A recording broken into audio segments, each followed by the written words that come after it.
তো আমি এখানে একটা প্যান বসাচ্ছি, প্যানেতে আমি কিছু পরিমাণে সয়াবিন তেল দিয়ে দিব।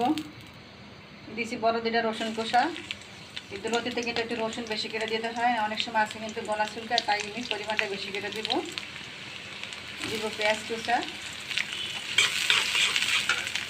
তো পেঁয়াজটা একটু ভাজা হয়েছে, দিব আমি 1 চামচ পরিমাণে আদা বাটা, দিব রসুন করা দিব, রসুন বাটা দিব আমি 1 চামচ, আমি 1 চামচ দিব হলুদের গুঁড়া, 1 চামচ দিব মরিচের গুঁড়া।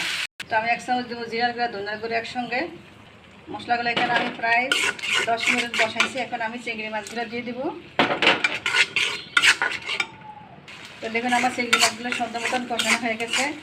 আমি আরও 10 মিনিট এখানে কষিয়ে নিলাম, ভেজে নিলাম। এখন আমি লতিগুলো দিয়ে দিব। তো দেখুন আমার চিংড়ি মাছটা, লতিটা আমি জল দেবো না, কারণ লতিতে কিন্তু মশলার ভিতরে কিন্তু এখানে কষিয়ে যাবে, জলটার প্রয়োজন হবে না, তাই আমি জলও দিই না।